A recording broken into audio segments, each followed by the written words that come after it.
Bismillahirrahmanirrahim. Assalamu alaikum dear students.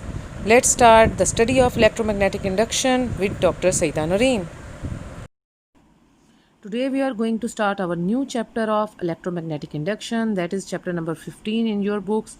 First of all we are going to study its learning objectives कि इस chapter से आप क्या क्या लर्न करेंगे, हमने इस चैप्टर में क्या कुछ लर्न करना है और उससे हम क्या कुछ सीखेंगे. So at the end of this chapter the students will be able to, वो इन तमाम क्वेश्चंस के आंसर करने के काबिल हो जाएंगे इंशाल्लाह. So point number 1, recall that a changing magnetic field through a circuit causes an EMF to be induced in the circuit. यानी जो चेंज होता है मैग्नेटिक फ्लक्स में, जब भी मैग्नेटिक फ्लक्स को आप चेंज करेंगे तो किस तरह से वो चेंज इन मैग्नेटिक फ्लक्स वजह बनता है किसी भी EMF को की इंडक्शन के लिए, इंड्यूस्ड होने के लिए किसी भी सर्किट में. Know that the induced EMF last so long as the magnetic flux keeps changing.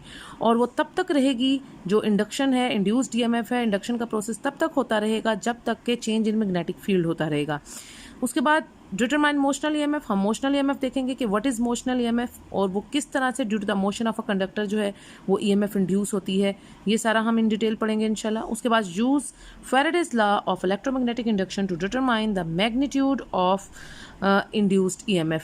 यानी आपने इंड्यूस्ड EMF की क्या वैल्यू है, क्या मैग्नीट्यूड आप उसका कैलकुलेट करते हैं, वो हम Faraday law of electromagnetic induction से पढ़ेंगे. उसके बाद apply Lenz law to determine the direction of induced EMF के आखिर उस इंड्यूस्ड EMF जिसकी वैल्यू या जिसका फार्मूला जो आप एवेल्यूएट करेंगे with the help of Faraday's law, वो किस डायरेक्शन में EMF इंड्यूस होती है, उसकी डायरेक्शन जो है वो हम लेंज लॉ से पढ़ेंगे. उसके बाद recognise self and mutual induction, यानी क्या डिफरेंस होता है सेल्फ और म्यूचुअल इंडक्शन में. सेल्फ इंडक्शन किसको कहते हैं, म्यूचुअल इंडक्शन किसको कहते हैं, ये हम इंशाल्लाह स्टडी करेंगे. उसके बाद define mutual inductance, self inductance and its unit Henry. और हम देखेंगे कि म्यूचुअल इंडक्टेंस क्या होती है, सेल्फ इंडक्टेंस क्या होती है, और इन दोनों की, चाहे म्यूचुअल इंडक्टेंस हो, सेल्फ इंडक्टेंस हो, उनकी सेम यूनिट होती है और एंड दैट इज हेनरी. ठीक है. उसके बाद know and use the formula of E is equal to half of LI square. ये वो जो इलेक्ट्रोमैग्नेटिक एनर्जी जो इंड्यूस होती है, ये फार्मूला जो है ये आप उसका निकालते हैं कि E is equal to half of LI square. ये किस तरीके से आता है. और calculate the energy stored in an inductance, यानी इंडक्टेंस में की फॉर्म में जो आपने ये जो फार्मूला निकाला है एनर्जी का, ये बेसिकली ये एनर्जी जो स्टोर होती है इन फॉर्म ऑफ इंडक्टेंस, ये वो फार्मूला है half of LI square, where L जो है वो इंडक्टेंस को शो करता है. ये हम इन डिटेल इंशाल्लाह आगे पढ़ेंगे. I जो होती है वो इलेक्ट्रिक करंट को रिप्रेजेंट करती है. उसके बाद आ जाए describe the principle construction and operation of an AC and DC generator. आप देखेंगे कि alternating current generator and direct current generator, इसके बारे में थोड़ा सा मैंने आपको लास्ट चैप्टर में बताया था, वो हम इन डिटेल अब देखेंगे कि उनकी प्रिंसिपल क्या है, कंस्ट्रक्शन क्या है, ऑपरेशन यानी वर्किंग क्या है, वर्किंग प्रिंसिपल्स क्या हैं AC में यानी अल्टरनेटिंग करंट और DC यानी डायरेक्ट करंट जनरेटर्स में, दोनों में उनके क्या वर्किंग प्रिंसिपल्स हैं, उनमें डिफरेंसेस और सिमिलरिटीज़ क्या हैं. उसके बाद describe the principle construction and operation of DC motor. DC motor किस तरह से काम करती है उसके बारे में पढ़ेंगे. Recognise back EMF in motors and back motor effect in generators. दोनों में जो बैक इफेक्ट होता है किस तरह से, और बैक इफेक्ट क्यों कहते हैं उसको, क्योंकि EMF हमेशा आप देखेंगे जब लेंस लॉ से डायरेक्शन को आप डिटरमाइन करेंगे ना, तो आप देखेंगे कि जो EMF इंड्यूस होती है वो हमेशा ऑपोजिट डायरेक्शन में होती है to the motion of a conductor, तो इसलिए हम उसको बैक EMF कहते हैं. ये हम इंशाल्लाह इन डिटेल पढ़ेंगे कि बैक इफेक्ट इन मोटर्स या बैक इफेक्ट इन जनरेटर्स उसको वो क्या होते हैं. उसके बाद describe the structure and the principle of operation of the transformer. Transformer किस तरह से काम करते हैं, उनका स्ट्रक्चर कैसा होता है, उनकी प्रिंसिपल ऑफ वर्किंग क्या है, और उनका वर्किंग प्रिंसिपल के साथ साथ फिर उनकी वर्किंग किस तरह से होती है वो भी हम पढ़ेंगे. स्टेप अप और स्टेप डाउन ट्रांसफार्मर्स, इन सब के बारे में. और उसके बाद यूज़, ये जो रेशो आई थी आपकी ट्रांसफार्मर के टॉपिक से ही आई थी, NS over NP is equal to VS over VP, where NS और NP जब ट्रांसफार्मर में आप दो तरह के आपके पास एक प्राइमरी कॉयल होता है और एक सेकेंडरी कॉयल होता है, तो फिर number of turns in the primary coil और NS जो होते हैं वो number of turns in the secondary coil होते हैं, where VS is the voltage in the secondary coil या जो EMF इंड्यूस होती है, और VP जो है वो voltage in the primary coil. तो ये आप टर्न्स रेशो कहते हैं इसको, ये टर्न्स रेशो आप स्टडी करेंगे. उसके बाद ये जो एक रिलेशन है जो आप पावर आउटपुट देखते हैं ना, P is equal to VI करके, ठीक है। तो ये जो पावर आउटपुट है प्राइमरी कॉयल का और सेकेंडरी कॉयल का, वो किस तरह से इक्वल हो जाते हैं किसी भी आइडियल ट्रांसफार्मर के लिए, ये आप पढ़ेंगे। उसके बाद apply transformer equation two solve the problems, आप ट्रांसफार्मर की इक्वेशन यूज करेंगे प्रॉब्लम्स को सॉल्व करने के लिए। Understand and describe eddy currents, small leakage currents होती हैं, वो क्यों होती हैं, कैसे होती हैं, और ये बड़ी इंपॉर्टेंट डेफिनेशन है एडी करंट्स की, बहुत दफ़ा ये पास्ट पेपर्स में आई हुई है कि व्हाट आर एडी करंट्स। तो ये मैं आपको मार्क करवाऊंगी, ये हम देखेंगे कि इसकी क्या डेफिनेशन है। And use of laminated core, और इसके अंदर जो लैमिनेशन के बाद वो जो कोर्स होते हैं इसके, वो किस तरह से यूज़ आप उनको करते हैं, ये सारी चीज़ें इन डिटेल हम इस चैप्टर जो है इलेक्ट्रोमैग्नेटिक इंडक्शन में इंशाल्लाह पढ़ेंगे।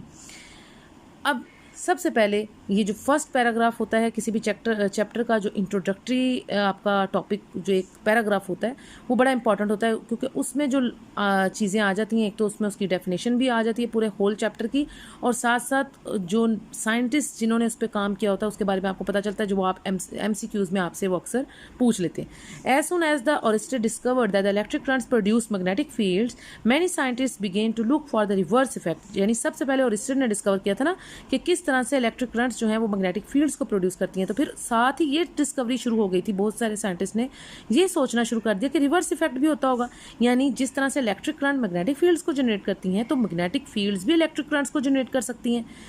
इलेक्ट्रिक करंट को तो मैग्नेटिक फील्ड जनरेट करते देखा था, और ये सबसे पहले ओरिस्टर ने डिस्कवर किया था। अब इसका रिवर्स इफेक्ट क्या पॉसिबल है, तो that is to cause the electric currents by the means of magnetic field. और ये 1831 में माइकल फैराडे जो साइंटिस्ट था उसने देखा इन इंग्लैंड में, and at the same time Joseph Henry, जिसके नाम से जो इंडक्टेंस की यूनिट है हेनरी, वो इसके नाम से जो है वो मशहूर है। तो माइकल फैराडे ने, जिसने उसका फार्मूला दिया आपको इंड्यूस्ड ईएमएफ का, और उसके बाद जो सेम टाइम जोसेफ हेनरी जो in USA observe that an EMF is set up in a conductor when it moves across a magnetic field, कि आपकी ईएमएफ तब इंड्यूस होती है किसी भी कंडक्टर में जब वो मूव कराया जाता है किसी भी इन द मैग्नेटिक फील्ड के अक्रॉस, यानी प्रेजेंस ऑफ मैग्नेटिक फील्ड के अंदर। आपको पता है ना, जब किसी भी, आपने लास्ट चैप्टर में पढ़ा कि जब करंट फ्लो करती है तो करंट के फ्लो करने की वजह से किसी भी कॉइल में उसके इर्द गिर्द मैग्नेटिक फील्ड जनरेट हो जाती है। अब उस मैग्नेटिक फील्ड अगर उस कॉइल में जनरेट हो गई है और आप उस कॉइल को, करंट कैरिंग कॉइल को आगे पीछे मूव कराना शुरू कर देते हैं, या राइट साइड मूव कराते हैं, या लेफ्ट मूव कराते हैं, या अपवर्ड मूव कराते हैं, या डाउनवर्ड मूव कराते हैं, कहीं पे भी अगर अक्रॉस द मैग्नेटिक फील्ड आप उसको मूव कराते हैं, तो उस मोशन ऑफ द कंडक्टर की वजह से क्या होता है कि चेंज इन मैग्नेटिक फील्ड आता है। और वो जो चेंज इन मैग्नेटिक फील्ड है बेसिकली वो क्या करता है, वो करंट जनरेट करा सकता है, इंड्यूस्ड ईएमएफ और इंड्यूस्ड करंट को प्रोड्यूस करता है। तो this phenomena is known as electromagnetic induction. ये जो रिवर्स इफेक्ट आ रहा है इसको हम इलेक्ट्रोमैग्नेटिक इंडक्शन कहते हैं। जैसे आपने पिछले चैप्टर में पढ़ा कि करंट जब किसी भी कॉइल से गुजरती है तो करंट के गुजरने की वजह से उसके इर्द गिर्द मैग्नेटिक फील्ड जनरेट हो जाती है। अब हम कह रहे हैं कि उस करंट कैरिंग कॉइल को अगर हम with in the magnetic field अगर हम उसको मूव कराते हैं उस करंट कैरिंग कॉइल को, तो चेंज इन मैग्नेटिक फील्ड की वजह से जो ईएमएफ है और जो इंड्यूस्ड ईएमएफ और इंड्यूस्ड करंट जो है वो due to the process of electromagnetic induction वो उसमें इंड्यूस हो जाते हैं, और इस फिनोमेनन को हम इलेक्ट्रोमैग्नेटिक इंडक्शन कहते हैं। ठीक है जी, तो ये चीज़ें अब आपने इस चैप्टर में पढ़नी है। तो if the moving conductor was connected to a sensitive galvanometer, इसका पता कैसे चलता है कि उसमें करंट इंड्यूस हुई है, वो इस तरह से पता चलता है कि अगर आप अपने मूविंग कंडक्टर को कनेक्ट करा दें सेंसिटिव गैल्वेनोमीटर से तो ये इलेक्ट्रिक करंट को शो करेगा, यानी उसकी सेंसिटिव गैल्वेनोमीटर की नीडल मूव करने लग जाएगी, और उसी से आपको पता चल जाएगा कि इसमें से करंट फ्लो कर रही है through the circuit as long as the conductor is kept moving. जब तक आप उस कंडक्टर को उस मैग्नेटिक फील्ड में मूव कराते रहेंगे तो वो जो सेंसिटिव गैल्वेनोमीटर की नीडल है वो भी वाइब्रेट करेगी, to and fro motion show करेगी, जो कि जिससे ये पता चलेगा कि इसमें से करंट फ्लो कर रही है। और वो करंट कौन सी करंट होगी, वो कोई आम करंट नहीं होगी, वो इंड्यूस्ड करंट होगी जो कि इंडक्शन की वजह से इंड्यूस हुई है और इंड्यूस्ड ईएमएफ की वजह से इंड्यूस हुई है आपके सर्किट में। EMF produced in the conductor is called induced EMF। वो जो EMF उस वक्त इंड्यूस्ड होगी सर्किट में उसको इंड्यूस्ड EMF कहेंगे, और जो करंट जनरेट होगी उसको आप इंड्यूस्ड करंट कहेंगे। ठीक है, तो मोशन ऑफ द कंडक्टर की वजह से करंट कैरिंग कंडक्टर, आम कंडक्टर नहीं, करंट कैरिंग कंडक्टर को जब आप मूव कराते हैं in the presence of magnetic field तो उसकी मोशन की वजह से with in the magnetic field उसमें ईएमएफ भी इंड्यूस होगी और करंट भी इंड्यूस होगी।